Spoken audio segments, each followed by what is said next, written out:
अस्सलाम वालेकुम दोस्तों, मेरे चैनल में आपको खुशामदीद। आइए शुरू करते हैं लर्निंग एक्सेल इन 5 मिनट्स। ये इस सिलसिले का पहला प्रोग्राम है और इसमें हम आपको बताएंगे एक्सेल की बिल्कुल बेसिक फंक्शनैलिटीज़। तो जनाब शुरू करते हैं। अब आपको ये तो मालूम ही होगा कि एक्सेल में जो हम इंफॉर्मेशन एंटर करते हैं या जो डाटा एंटर करते हैं वो हम करते हैं इन सेल्स में। इन ये जो स्क्वायर बॉक्स आपको नज़र आ रहा है, ये जो मुख्तलिफ पीछे स्क्वायर बॉक्सेस हैं, इनको हम कहते हैं सेल।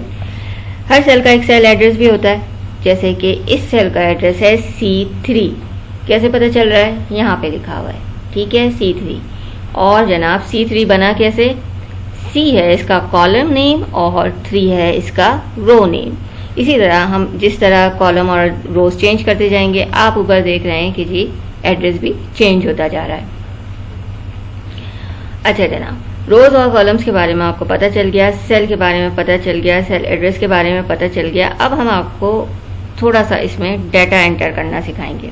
मगर उससे पहले दोस्तों एक इम्पॉर्टेंट बात आपको हम सिखा दें, वो है फाइल सेव करना। जी जनाब, सेव करने के 3 तरीके हैं। 3 तरीकों से आप फाइल सेव कर सकते हैं।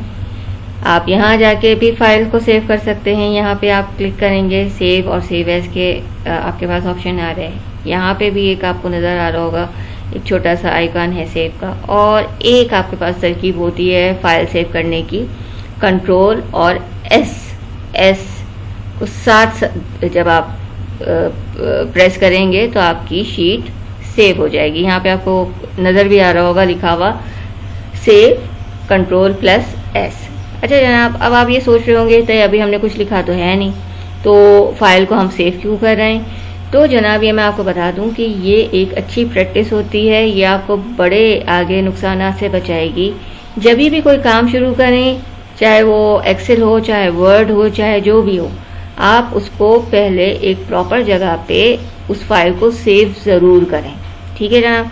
अब जैसे मैं इस फाइल को सेव कर रही हूँ डेस्कटॉप पे, ठीक है।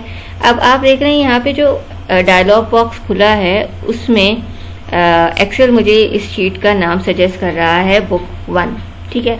तो इसमें एक मैं आपको नुकसान से बचने की तरकीब बता दूं कि जब भी आप कोई भी फाइल सेव करें तो उसका नाम आप हमेशा बहुत प्रॉपर रखें। ऐसा नाम ऐसा होना चाहिए कि अगर आप 10 साल बाद भी आप उस फाइल को देखें तो आपको पता चल जाए कि आपने इस फाइल में क्या रखा हुआ है।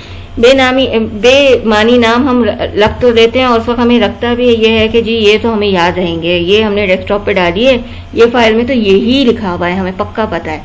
मगर ऐसा नहीं होता, आप कुछ दिन बाद भूल जाते हैं। तो जी एक मीनिंगफुल इसका नाम दे देते हैं इस फाइल का। हम इसका नाम रख देते हैं एक्सेल, ठीक है, और एग्जाम्पल, और लिख देते हैं 1, सही है। और ये हमने सेव कर दी, फाइल सेव कर दी। जैसे ही फाइल सेव की, आप ये देख रहे होंगे कि बुक 1 जहाँ पहले लिखा हुआ आ रहा था, अब वहाँ लिख कर आ रहा है एक्सेल एग्जाम्पल 1, यानी हमारी फाइल का नाम। अब हम जैसे जैसे काम करते जाएंगे, हम कंट्रोल एस दबाते जाएंगे तो हमारे जो भी काम होगा वो सेव होता जाएगा। एक छोटी सी एप्लीकेशन, एक छोटा सा हम डाटा इसमें एंटर करते हैं। हम इसमें डाल देते हैं दिनों के नाम, लेट से, ठीक है। अब हमने लिख दिया मंडे, फिर हमने लिख दिया मंडे, सही है, और उसके बाद हमने लिख दिया ट्यूसडे, ठीक है।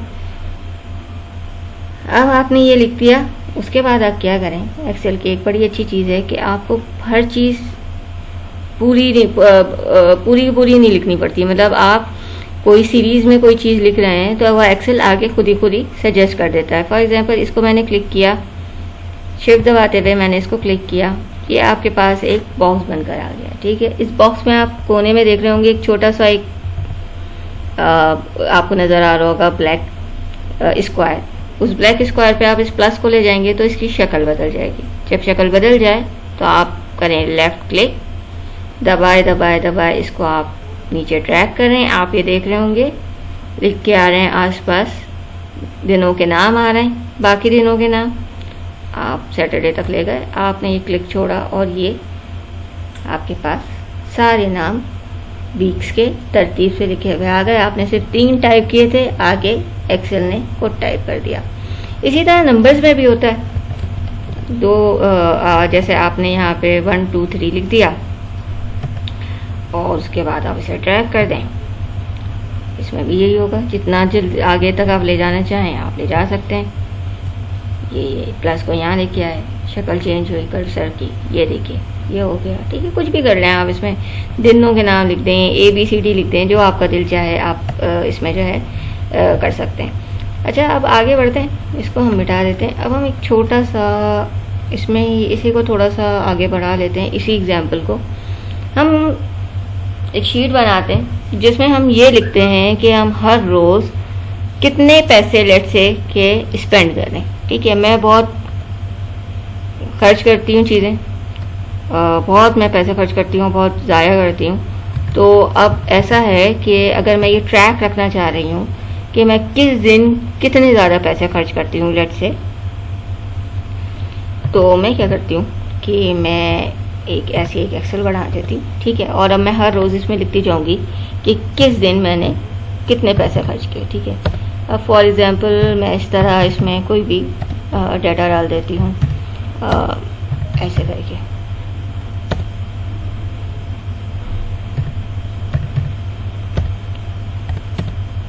और डाल देते हैं 78 90। ठीक है, हो गया, ये मैंने डिफरेंट डाटा डाल दिया। सही है। अब इसकी शक्ल आप देख रहे होंगे कुछ ज़्यादा अच्छी नहीं लग रही। अब हम चाह रहे हैं कि ये ज़रा हेडिंग ज़रा दरमियान में आए, ज़रा अच्छा लगे। मैंने इसको इस वाले सेल को सेलेक्ट किया। अब मैं यहाँ गई, मैंने इसे बोल्ड कर दिया। ठीक है, बोल्ड से मुराद क्या होती है कि थोड़ा डार्क हो जाता है, दरमियान में ले आए। सही है, अब आप इसको थोड़ा दरमियान में नीचे भी कर सकते हैं, या आपको नज़र आ रहा होगा यहाँ पे डिफरेंट ऑप्शंस हैं आपके पास। ऊपर थोड़ा सा ऊपर कर लें, थोड़ा साइड पे कर लें, या मैं चाहती हूँ कि ये दरमियान में आए। ये मैंने दरमियान में कर दिया। ठीक है, अब इसको मैं चाहती हूँ ये बिल्कुल ऐसा ही फॉर्मेट इसका भी हो जाए। तो जी इसको मैंने किया, यहाँ पे मैं गई, यहाँ पे ऊपर नज़र आ रहा है फॉर्मेट पेंटर, उसको मैंने क्लिक किया। यहाँ पे इसको मैं ले गई और ये इस पे जिस पे मैंने ये फॉर्मेट करना है उस पर मैंने क्लिक कर दिया। ये हो गया। अब हम ऊपर से एक छोटी सी हेडिंग भी डाल देते हैं। ठीक है, एक्सपेंसेस दे देते हैं हम इसे हेडिंग। ठीक है, ये हो गया एक्सपेंसेस। अब एक्सपेंसेस तो सिर्फ डेट्स के ऊपर आ रही है, इस पर तो आ ही नहीं रही। तो हमने शिफ्ट दबाते हुए दोनों सेल्स को सेलेक्ट किया और हमने यहाँ पे लिखा हुआ था मर्ज सेंटर, हमने मर्ज कर दिया। अब ये आप देख रहे होंगे कि ये दोनों के दरमियान में आ गया।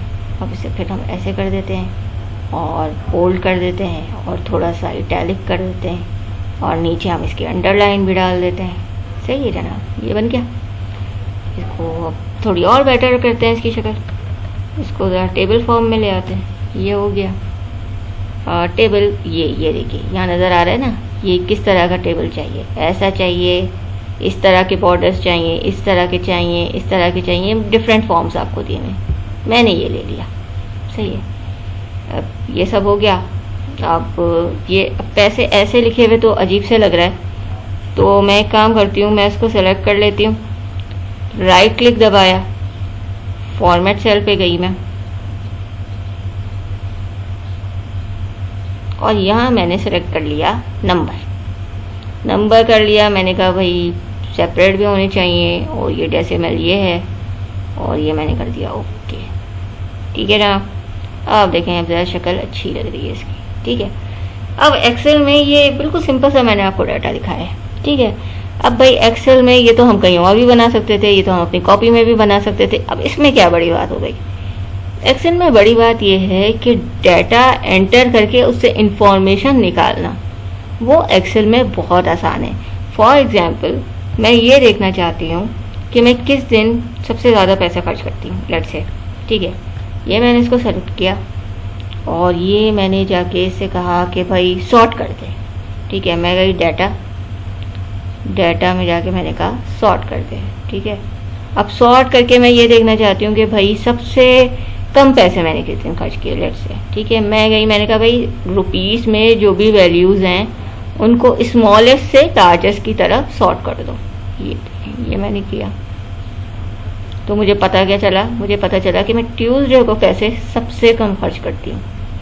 सही है, दोबारा इसको इसी पोजीशन पे ले आते हैं। अब एक और एक चीज़ बताती हूँ आपको। फर्स्ट कीजिए एक पूरे साल का डाटा, ठीक है, और आप सिर्फ ये देखना चाह रहे हो कि संडे को कितने पैसे खर्च होते हैं। आप गए, आपने देखा ना मैंने क्या किया, मैं यहाँ गई हूँ, दोबारा से आप लोगों को दिखा देती हूँ। मैंने इन दोनों को सेलेक्ट किया, डाटा ही के टैब में रहते हुए मैंने फ़िल्टर को सेलेक्ट किया, ये फ़िल्टर आ गया। अब आप फ़िल्टर में जाके कोई सी भी वैल्यू उठा लें, लेट्स से ट्यूसडे उठा लिया आपने, तो सिर्फ ट्यूसडे का डाटा आपको नज़र आएगा। ठीक है, यही सेम फ़िल्टर साथ में रुपीस में भी लिखा हुआ है, तो आप रुपीस से भी देख सकते हैं कि भाई आप फॉर एग्जांपल आप देखना चाहें भाई ये इतने सारे पैसे क्यों किस दिन खर्च हुए थे, ये इतने सारे पैसे संडे को खर्च हुए थे। अब इसके आगे आप एक और एक फील्ड भी लिख सकते हैं, जैसे आप यहाँ पे लिख दें आइटम, तो आपको और आसानी हो जाएगी ये ट्रैक करने के लिए कि किन चीज़ों पे पैसे ज़्यादा खर्च हुए।